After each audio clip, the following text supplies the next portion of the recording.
हनुमान जी की कथा। एक नगर में एक वृद्धा रहती थी। उसका एक ही पुत्र था। उस वृद्धा की हनुमान जी पर बहुत गहरी आस्था थी। वह हर मंगलवार का व्रत रखती थी और हनुमान जी की पूजा आराधना करती थी। एक बार हनुमान जी ने अपनी भक्ति में उस वृद्ध महिला की श्रद्धा का परीक्षण करने का विचार किया। हनुमान जी साधु का वेश धारण कर वृद्धा के घर गए और पुकारने लगे कि है कोई हनुमान भक्त जो हमारी इच्छा पूर्ण करे। तब आवाज उस वृद्धा के कान में पड़ी। पुकार सुनकर वृद्धा जल्दी से बाहर आई और साधु को प्रणाम कर बोली, आज्ञा महाराज। हनुमान वे धारी साधु बोले, मैं भूखा हूँ, भोजन करूंगा, तुम थोड़ी सी जमीन लीप दो। वृद्धा दुविधा में पड़ गई। अंततः हाथ जोड़कर बोली, महाराज लीपने और मिट्टी खोदने के अतिरिक्त आप कोई दूसरी आज्ञा दें, मैं अवश्य पूर्ण करूंगी। साधु ने 3 बार प्रतिज्ञा कराने के बाद कहा, तू अपने बेटे को बुला, मैं उसकी पीठ पर आग जलाकर भोजन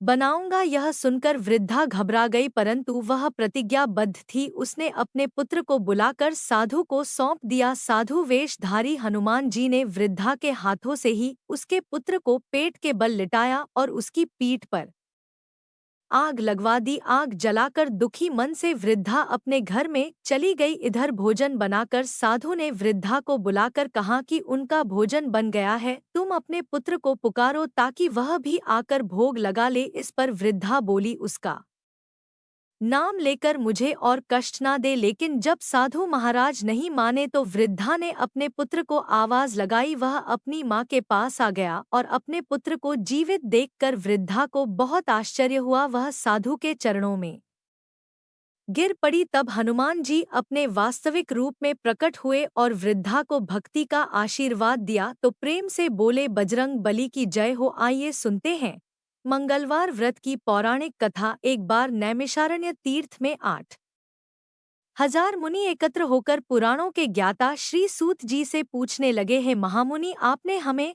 अनेक पुराणों की कथा सुनाई है, अब कृपा करके हमें ऐसा व्रत और कथा बताएं जिसके करने से संतान की प्राप्ति हो तथा मनुष्यों को रोग शोक अग्नि सर्व दुख आदि का भय दूर हो, क्योंकि कलयुग में सभी जीवों की आयु बहुत कम है। फिर इस पर उन्हें रोग चिंता के कष्ट लगे रहेंगे तो फिर वह श्री हरि चरणों में अपना ध्यान कैसे लगा सकेंगे। श्री सूत जी बोले, हैं मुनियों, आपने लोक कल्याण के लिए बहुत ही उत्तम बात पूछी है। एक बार युधिष्ठिर ने भगवान श्री कृष्ण से लोक कल्याण के लिए यही प्रश्न किया था। भगवान श्री कृष्ण और युधिष्ठिर का संवाद तुम्हारे सामने कहता हूँ, ध्यानपूर्वक सुनो। एक समय पांडवों की सभा में श्री कृष्ण जी बैठे हुए थे। तब युधिष्ठिर ने भगवान श्री कृष्ण से प्रश्न किया, है प्रभु नंद नंद गो, आपने मेरे लिए अनेकों कथाएं सुनाई है, आज आप कृपा करके ऐसा व्रत या कथा सुनाए जिसके करने से मनुष्य को रोग चिंता का भय समाप्त हो और उसको पुत्र की प्राप्ति हो। हे प्रभु, बिना पुत्र जीवन व्यर्थ है, पुत्र के बिना मनुष्य नरकगामी होता है,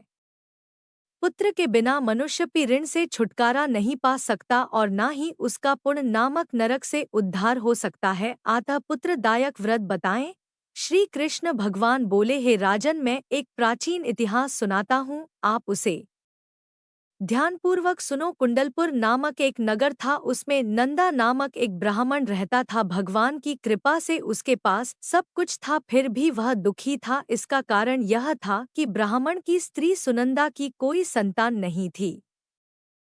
सुनंदा पतिव्रता थी, भक्ति पूर्वक श्री हनुमान जी की आराधना करती थी। मंगलवार के दिन व्रत करके अंत में भोजन बनाकर हनुमान जी की आराधना करती थी। मंगलवार के दिन व्रत करके अंत में भोजन बनाकर हनुमान जी को भोग लगाने के बाद स्वयं भोजन करती थी। एक बार मंगलवार के दिन ब्राह्मणी गृह कार्य की अधिक के कारण हनुमान जी को भोग नहीं लगा सकी तो इस पर उसे बहुत ही दुख हुआ। उसने कुछ भी नहीं खाया और अपने मन में प्रण किया कि अब तो अगले मंगलवार को ही हनुमान जी को भोग लगाकर अन्न और जल ग्रहण करूंगी। ब्राह्मणी सुनंदा प्रतिदिन भोजन बनाती, श्रद्धा पूर्वक पति को खिलाती, परंतु स्वयं भोजन नहीं करती और मन ही मन श्री हनुमान जी की आराधना करती थी। इसी प्रकार 6 दिन गुजर गए और ब्राह्मणी सुनंदा अपने निश्चय के अनुसार भूख प्यासी निराहार रही। अगले मंगलवार को ब्राह्मणी सुनंदा प्रातःकाल ही बेहोश होकर गिर पड़ी। ब्राह्मणी सुनंदा की इस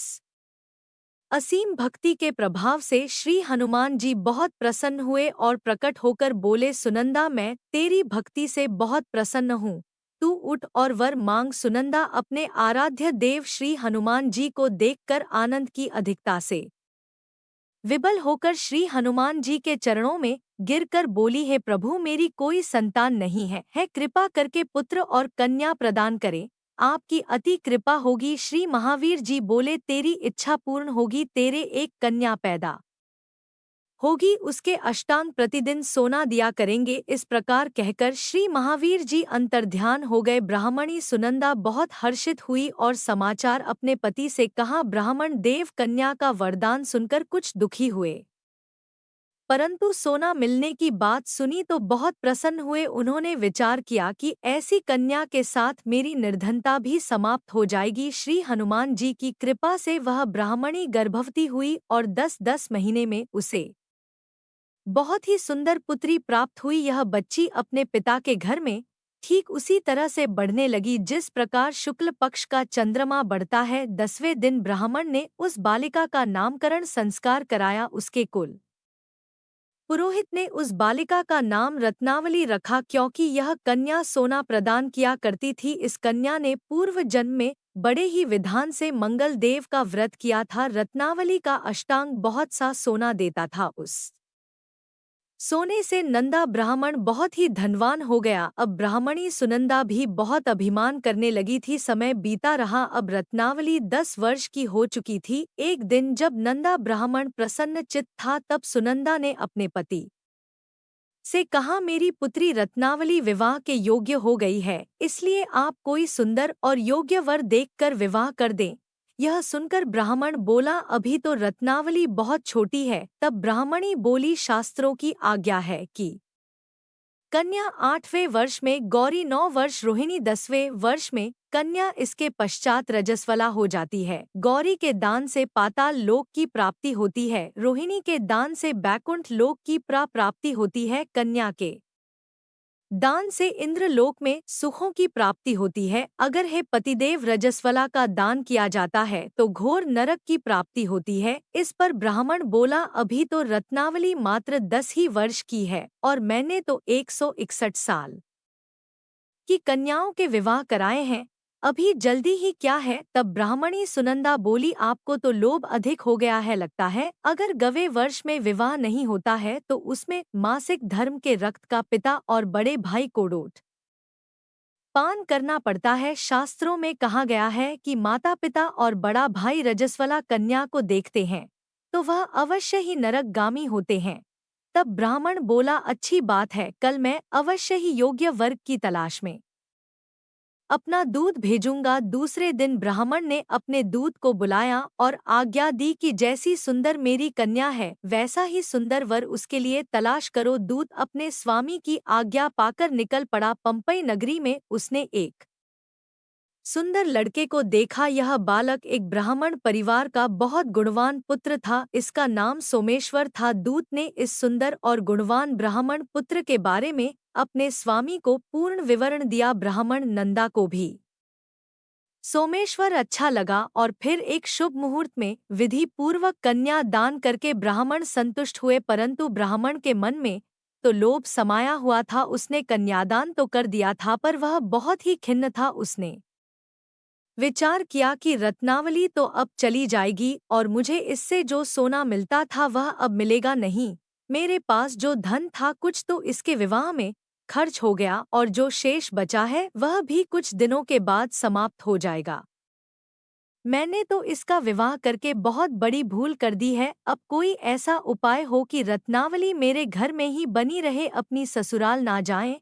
लोभ रूपी राक्षस ब्राह्मण के मस्तिष्क पर छाता जा रहा था। रात भर अपनी शैया पर बेचैनी से करवट बदलते बदलते उसने एक बहुत ही क्रूर निर्णय लिया। उसने विचार किया कि जब रत्नावली को उसका पति सोमेश्वर अपने घर के लिए जाएगा तो वह मार्ग में छिपकर सोमेश्वर का वध कर देगा और अपनी लड़की कोडोट अपने घर ले आएगा, जिससे नियमित रूप से उसे सोना भी मिलता रहेगा और समाज का कोई मनुष्य उसे दोष भी नहीं दे सके। जब अगले दिन सुबह हुई तो नंदा और सुनंदा ने अपनी जमाई तथा लड़की को बहुत सारा धन देकर विदा किया। सोमेश्वर अपनी पत्नी रत्नावली को लेकर ससुराल से अपने घर की तरफ चल दिया। ब्राह्मण नंदा महालोभ के वशीभूत होकर अपनी मति खो चुका था। पाप पुण्य का उसे विचार नहीं रहा था। अपने भयानक और क्रूर निर्णय को कार्य रूप देने के लिए उसने अपने दूत को मार्ग में अपनी जमाई का वध कराने के लिए भेज दिया था, ताकि रत्नावली से प्राप्त होने वाला सोना उसे हमेशा मिलता रहे और वह कभी निर्धन ना हो। ब्राह्मण के दूत ने अपने स्वामी की आज्ञा का पालन करते हुए उसके जमाई सोमेश्वर का मार्ग में ही वध कर दिया। समाचार प्राप्त कर ब्राह्मण नंदा मार्ग में पहुंचा और रोती हुई अपनी पुत्री रत्नावली से बोला, पुत्री, मार्ग में लुटेरों ने पति का वध कर दिया है। भगवान की इच्छा के आगे किसी का वश नहीं चलता है। अब तू घर चल, वहां पर ही रहकर शेष जीवन व्यतीत करना। जो भाग्य में लिखा है वही होगा। अपने पति की अकाल मृत्यु से रत्नावली बहुत दुखी हुई। करुण कंदन और रुदन करती हुई अपने पिता से बोली, है पिताजी, इस संसार में जिस स्त्री का पति नहीं है उसका जीना व्यर्थ है। मैं अपने पति के साथ ही अपने शरीर को जला दूंगी और सती होकर अपने इस जन्म को माता पिता के नाम कोडोट तथा सास ससुर के यश को सार्थक करूंगी। ब्राह्मण नंदा अपनी पुत्री रत्नावली के वचनों को सुनकर बहुत दुखी हुआ। विचार करने लगा कि मैंने व्यर्थ जमाई वध का पाप अपने सिर लिया है। रत्नावली तो उसके पीछे अपने प्राण तक देने को तैयार है। मेरा तो दोनों तरफ से मरण हो गया। धन तो अब मिलेगा नहीं। जमाई वध के पाप के फल स्वरूप यम यातना भुगतनी पड़ेगी। यह सोचकर वह बहुत ही दुखी हुआ। सोमेश्वर की चिता बनाई गई। रत्नावली सती होने की इच्छा से अपने पति का सिर अपनी गोद में रखकर चिता में बैठ गई। जैसे ही सोमेश्वर की चिता को अग्नि लगाई गई, वैसे ही प्रसन्न होकर मंगल देव वहां प्रकट हुए और बोले, हे रत्नावली, मैं तेरी पति भक्ति से बहुत प्रसन्न हूँ, तू वर मांग। तब रत्नावली ने अपने पति का जीवन दान मांगा। मंगल देव बोले, रत्नावली, तेरा पति अजर अमर है, यह महाविद्वान भी होगा और इसके अलावा तेरी जो इच्छा हो वह वर मांग। तब रत्नावली बोली, है ग्रहों के स्वामी, यदि आप मुझ पर प्रसन्न हैं तो मुझे यह वरदान दीजिए कि जो भी मनुष्य मंगलवार के दिन प्रातःकाल लाल पुष्प लाल चंदन से पूजा करके आपका स्मरण करेगा, उसको रोग व्याधि नहीं होगी, स्वजनों से कभी वियोग नहीं होगा, सर्प अग्नि तथा शत्रुओं का भय नहीं रहेगा और जो स्त्री मंगलवार का व्रत करेगी वह कभी विधवा नहीं होगी। मंगल देव ने तथास्तु कहकर अंतर ध्यान हो गए। सोमेश्वर मंगल देव की कृपा से जीवित हो उठा। रत्नावली अपने पति को पुनः प्राप्त कर बहुत प्रसन्न हुई और मंगल देव का व्रत प्रत्येक मंगलवार को करके व्रतराज और मंगल देव की कृपा से इस लोक में सुख ऐश्वर्य को भोगते हुए अंत में अपने पति के साथ स्वर्ग लोक को गई। प्रेम से बोलिए, जय हनुमान जी। आइए अब सुनते हैं श्री राम नाम की महिमा। लंका पति रावण के वध के बाद जब अयोध्या पति प्रभु श्री राम की कीर्ति दूर दूर तक फैल रही थी और वह मर्यादा पुरुषोत्तम कहलाने लगे थे, तब एक दिन महादेव शिव की इच्छा भी मर्यादा पुरुषोत्तम श्री राम से मिलने की हुई। पार्वती जी को संग लेकर महादेव जी कैलाश पर्वत से उतरकर अयोध्या नगरी के रास्ते पर चल पड़े। भगवान शिव और माँ पार्वती को अयोध्या आया देखकर राम जी बहुत खुश हुए। माता जानकी ने उनका उचित आदर सत्कार किया और स्वयं भोजन बनाने के लिए रसोई में चली गई। इस बीच भगवान शिव ने श्री राम जी से पूछा, आपके सेवक हनुमान जी दिखाई नहीं दे रहे हैं। तब श्री राम बोले, वे बगीचे में है। शिवजी ने श्री राम जी से बगीचे में जाने की अनुमति मांगी और पार्वती जी का हाथ कर बगीचे में आ गए। बगीचे की खूबसूरती देखकर उनका मन मोहित हो गया। आम के एक घने वृक्ष के नीचे हनुमान जी दीन दुनिया से बेखबर गहरी नींद में सोए हुए थे और एक लय में खर्राटों से राम नाम की ध्वनि उठ रही थी। चकित होकर शिवजी और माता पार्वती एक दूसरे की ओर देखने लगी। माता पार्वती मुस्कुरा उठी और वृक्ष की डालियों की ओर इशारा किया। राम नाम सुनकर पेड़ की डालियां भी झूमने लगी थी। और इनके बीच से भी राम नाम उच्चारित हो रहा था। शिवजी इस राम नाम की धुन में मस्त मगन होकर खुद भी राम राम कहकर नाचने लगे। माता पार्वती जी ने भी अपने पति का अनुसरण किया और अपने कोमल पैर थिरका लगी। शिवजी और माता पार्वती जी के नृत्य से ऐसी झनकार उठी कि स्वर्ग लोक के देवता गण भी आकर्षित होकर बगीचे में आ गए और राम नाम की धुन में सभी मस्त हो गए। माता जानकी भोजन तैयार करके प्रतीक्षा कर रही थी, परंतु संध्या गिरने पर भी अतिथि नहीं पधारे। तब अपने देवर लक्ष्मण जी को बगीचे में भेजा। लक्ष्मण जी तो स्वयं को श्री राम का सेवक ही मानते थे, इसलिए बगीचे में आकर जब उन्होंने धरती पर स्वर्ग का नजारा देखा तो स्वयं भी राम नाम की धुन में झूम उठे। महल में माता जानकी जी परेशान हो रही थी कि अभी तक भोजन ग्रहण करने कोई भी क्यों नहीं आया। उन्होंने श्री राम जी से कहा, भोजन ठंडा हो रहा है, चलिए हम ही जाकर बगीचे में से सभी को ले आए। तब जब राम जी बगीचे में गए तो वहां राम नाम की धूम मची हुई थी। हनुमान जी गहरी नींद में सोए हुए थे और उनके खर्राटों से अभी तक राम नाम ही निकल रहा था। श्री राम भाव विवल हो उठे। राम जी ने हनुमान जी को नींद से जगाया और प्रेम से उनकी तरफ निहारने लगे। हनुमान जी प्रभु को डोट आया देखकर शीघ्रता से उठकर खड़े हो गए। नृत्य की सभा भंग हो गई। शिवजी खुले कंठ से हनुमान जी की राम भक्ति की सराहना करने लगे। हनुमान जी सकुचाए लेकिन मन ही मन खुश हो रहे थे। श्री सियाराम ने भोजन करने का आग्रह भगवान शिव जी से किया। सभी लोग महल में भोजन करने के लिए चल पड़े। माता जानकी जी भोजन परोसने लगी। हनुमान जी को भी श्री राम जी ने पंक्ति में बैठने का आदेश दिया। हनुमान जी बैठ तो गए, परंतु आदत ऐसी थी कि राम जी के भोजन परोसने के उपरांत ही सभी लोग भोजन करते थे। आज श्री राम के आदेश से पहले भोजन करना पड़ रहा था। माता जानकी हनुमान जी को भोजन परोस जा रही थी, परंतु हनुमान जी का पेट ही नहीं भर रहा था। सीता जी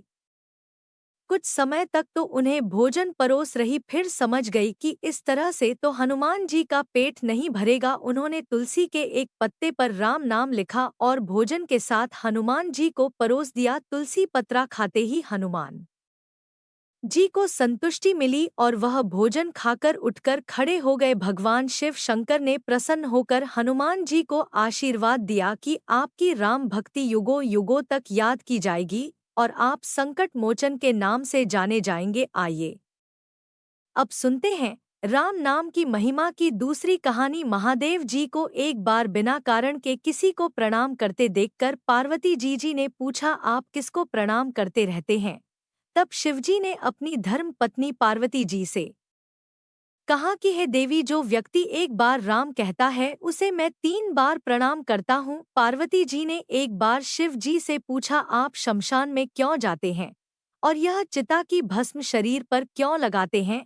उसी समय शिवजी पार्वती जी को शमशान ले गए। वहां एक शव अंतिम संस्कार के लिए लाया गया। लोग राम नाम सत्य है कहते हुए शव को ला रहे थे। शिव जी ने कहा कि देखो पार्वती, इस शमशान की ओर जब लोग आते हैं तो राम नाम का स्मरण करते हुए आते हैं और इस शव के निमित्त से कई लोगों के मुख से मेरा अति प्रिय दिव्य राम नाम निकलता है। उसी को सुनने मैं शमशान में आता हूँ और इतने लोगों के मुख से राम नाम का जप करने में निमित्त बनने वाले इस शव का मैं सम्मान करता हूँ, प्रणाम करता हूँ और अग्नि में जलने के बाद उसकी भस्म को अपने शरीर पर लगा लेता हूँ।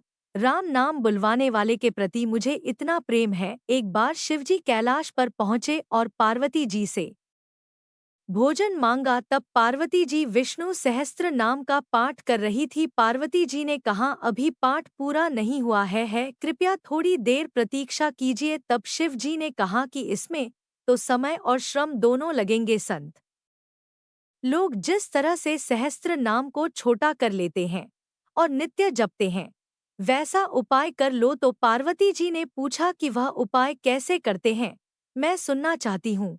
तो शिव जी ने बताया, केवल एक बार राम कह लो, तुम्हें सहस्त्र नाम भगवान के 1000 नाम लेने का फल मिल जाएगा। एक राम नाम 1000 दिव्य नामों के समान है। तब पार्वती जी ने वैसा ही किया। भगवान बोले, श्री राम राम रामेति रमे रामे मनोरमे सहस्त्र नाम तत्तुल्य राम नाम।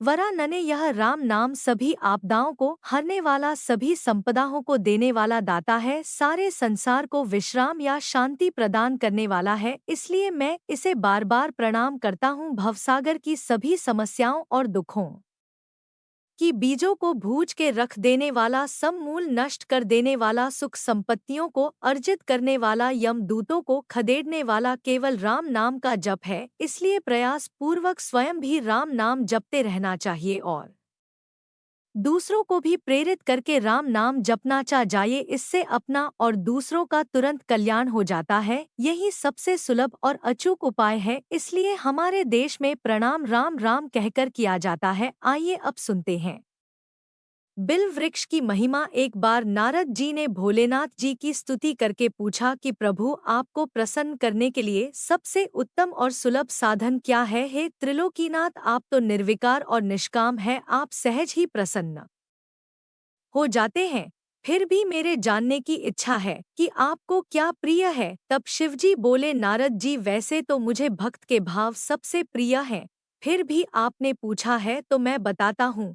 मुझे जल के साथ साथ बिल्व पत्र बहुत प्रिय है। जो अखंड बिल्व पत्र मुझे श्रद्धा से अर्पित करते हैं, मैं उन्हें अपने लोक में स्थान देता हूँ। नारद जी भगवान शंकर और माता पार्वती की वंदना करके अपने लोक को चले गए। उनके जाने के पश्चात पार्वती जी ने शिवजी से पूछा कि हे प्रभु, मेरी यह जानने की बड़ी तीव्र इच्छा हो रही है कि आपको बेलपत्र इतने प्रिय क्यों हैं।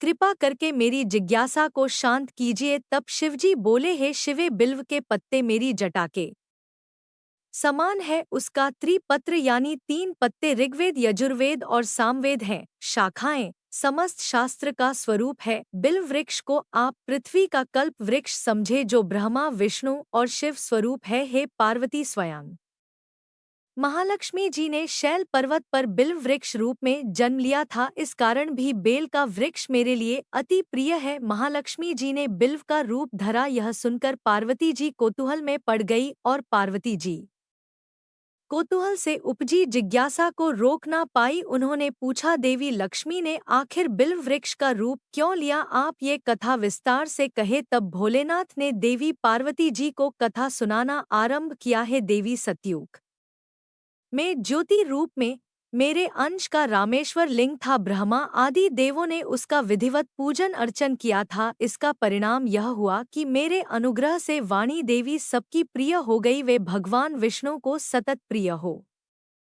गई। मेरे प्रभाव से भगवान केशव के मन में वाग्देवी के लिए जितनी प्रीति उत्पन्न हुई, वह स्वयं लक्ष्मी जी को नहीं भाई। लक्ष्मी देवी का श्री हरि के प्रति मन में कुछ दुराव पैदा हो गया। वह चिंतित और रुष्ट होकर चुपचाप परम उत्तम श्री शैल पर्वत पर चली गई। वहां उन्होंने तप करने का निश्चय किया और उत्तम स्थान का चयन करने लगी। महालक्ष्मी ने उत्तम स्थान का निश्चय करके मेरे लिंग विग्रह की उग्र तपस्या प्रारंभ की। उनकी तपस्या कठोरतम होती जा रही थी। हे परमेश्वरी, कुछ समय के बाद महालक्ष्मी जी ने मेरे लिंग विग्रह से थोड़ा धर्म में एक वृक्ष का रूप धारण कर लिया। अपने पत्तों और पुष्प द्वारा निरंतर मेरा पूजन करने लगी। इस तरह महालक्ष्मी जी ने लाखों वर्षों तक घोर आराधना की। अंततः उन्हें मेरा अनुग्रह प्राप्त हुआ। मैं वहां प्रकट हुआ और देवी से इस घोर तप की आकांक्षा पूछकर वर देने को तैयार हुआ। महालक्ष्मी जी ने मांगा कि श्रीहरि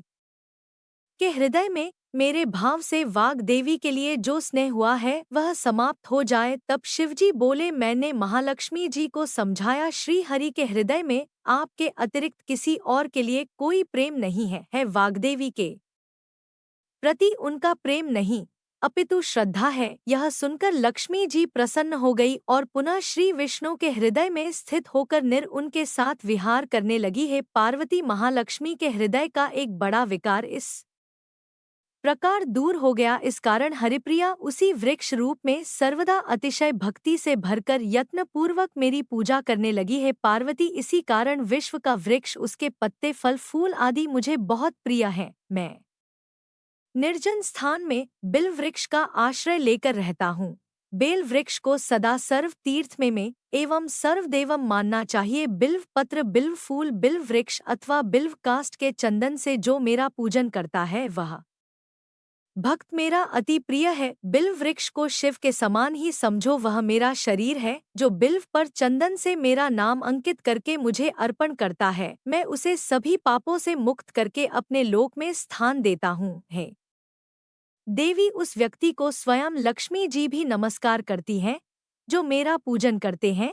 जो बिल्व मूल में प्राण छोड़ता है उसको रुद्र देह प्राप्त होता है और ऐसे मनुष्य पर सदैव ही माता लक्ष्मी की कृपा रहती है और साथ ही साथ भगवान नारायण की कृपा भी उन पर सदैव बनी रहती है। प्रेम से बोलिए भगवान शिव और माता पार्वती की जय। एक समय की बात है, एक शहर में धर्मपाल नाम का एक व्यापारी रहता था। उसकी पत्नी बहुत खूबसूरत थी और उसके पास काफी संपत्ति थी, लेकिन उनके कोई संतान नहीं होने के कारण वे काफी दुखी रहा करते थे। भगवान की कृपा से उन्हें एक पुत्र की प्राप्ति हुई, लेकिन वह अल्पायु था। उनके पुत्र को श्राप मिला था कि 6 वर्ष की आयु में सांप के काटने से उसकी मौत हो जाएगी। संयोग से उसकी शादी 16 वर्ष से पहले ही एक युवती से हुई जिसका माता मंगला गौरी व्रत किया करती थी। 16 वर्ष की उम्र में सांप के काटने से उसकी मौत हो जाएगी। संयोग से उसकी शादी 16 वर्ष से पहले ही एक युवती से हुई जिसकी माता मंगला गौरी व्रत किया करती थी। परिणामस्वरूप उसने अपनी पुत्री के लिए एक ऐसे सुखी जीवन का आशीर्वाद प्राप्त किया था जिसके कारण वह कभी भी विधवा नहीं हो सकती थी। कारण धर्मपाल के पुत्र की आयु 100 साल की हुई। सभी नवविवाहित महिलाएं इस पूजा को करती है और मंगला गौरी व्रत का पालन करती हैं और अपने लिए लंबे सुखी और स्थायी वैवाहिक जीवन की कामना करती हैं। उनकी मनोकामना पूरी होती है। जो महिलाएं उपवास नहीं कर सकती वह मां मंगला गौरी की पूजा कर सकती है। कथा सुनने के बाद विवाहित महिलाएं अपनी सास और ननद को लड्डू दिया जाता है। साथ ही ब्राह्मणों को भी प्रसाद दिया जाता है। इस विधि को करने के बाद 16 बाती का दिया जलाकर मां मंगला गौरी की आरती करें। अंत में मां गौरी के सामने हाथ जोड़ महिलाएं अपनी सास और ननद को लड्डू दिया जाता है। साथ ही ब्राह्मणों को भी प्रसाद दिया जाता है। इस विधि को करने के बाद 16 बाती का दिया जलाकर मां मंगला गौरी की आरती करें। अंत में मां गौरी के सामने हाथ जोड़कर पूजा में किसी भी भूल के लिए क्षमा मांगे। आप इस व्रत और परिवार की खुशी के लिए लगातार 5 वर्षों तक कर सकते हैं। यह मंगलवार व्रत कथा अच्छी लगी हो तो वीडियो को लाइक करिएगा, शेयर करिएगा और चैनल को डोट भी सब्सक्राइब करिएगा। इसी के साथ आप हमारे चैनल पर पौष मास महात्म्य की कथाओं को भी जरूर सुनिए। जय श्री राम, जय हनुमान। तो दोस्तों, यह थी मंगलवार व्रत कथा। अगर आपको यह कथा प्रेरणादायक लगी हो तो इसे लाइक और शेयर करें। हमारे चैनल को सब्सक्राइब करना ना भूलें और कमेंट करके बताएं कि यह कथा आपको कैसी लगी। अगली बार एक और रोचक और धार्मिक कथा लेकर फिर मिलेंगे। जय श्री हरि।